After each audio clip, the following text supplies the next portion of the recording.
Comment vous vous servez de ce circuit indoor pour préparer la saison extérieure et évidemment les Jeux de Rio? Alors on a essayé justement de répéter un petit peu, je dirais, le schéma qu'on avait utilisé pour Caen, c'est-à-dire que les chevaux qui rentrent en ligne de compte pour les Jeux Olympiques, en principe, ne vont pas faire la finale. Ils ont fait moins d'épreuves, ils en ont fait au début de saison, que ce soit Ryan, que ce soit Flora.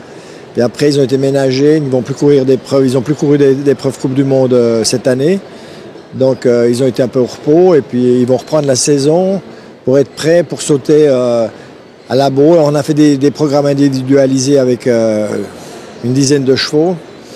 Mais après, ça sera la première revue des troupes à la Baule. Puis après, on a deux autres concours qu'on a mis aussi dans notre liste de concours qualificatifs pour les Jeux, c'est-à-dire Rome et Rotterdam, qui sont deux concours qui comptent aussi pour nous, pour les qualificatifs, pour la finale de Super League. Et c'est pour ça qu'on va se servir de ça, pour qu'après Rotterdam, j'espère qu'on aura l'équipe définitive pour aller aux Jeux.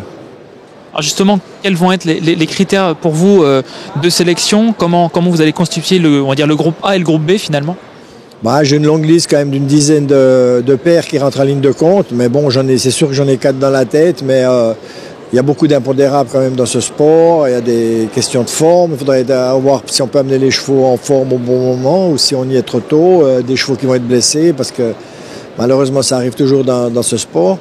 C'est trop tôt pour parler maintenant de ça, mais j'entends, on va essayer de quand même les mettre dans le confort, pas qu'on attende trop longtemps, mais déjà de toute manière l'année des Jeux, on ne peut pas attendre trop longtemps, c'est tellement compliqué avec les accréditations, les engagements des chevaux, donc ça va être assez tôt que la sélection va tomber.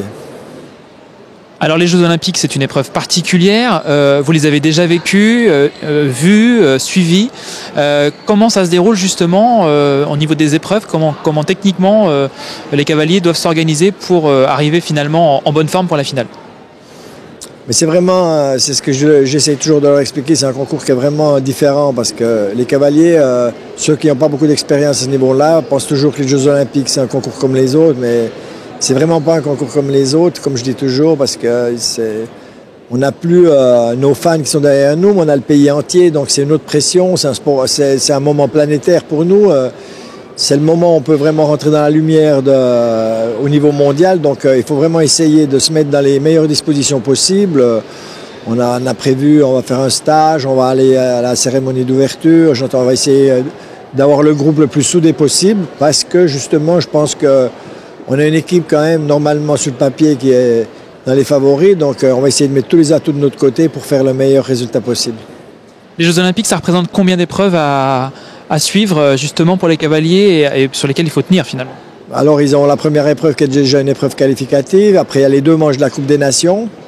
Et puis après on repart à 0 pour la finale individuelle. Mais il faut quand même être 4 parcours là au taquet. Et puis finale individuelle, il y a 2 manches, éventuellement un barrage. Donc ça fait beaucoup d'efforts pour les chevaux. On est quand même au Brésil, donc il y a un long voyage, il y a un peu d'acclimatation. Mais enfin, tout ça a été en amont préparé parce qu'il y a vraiment à la fédération un effort particulier a été fait pour se préparer au mieux possible pour les Jeux.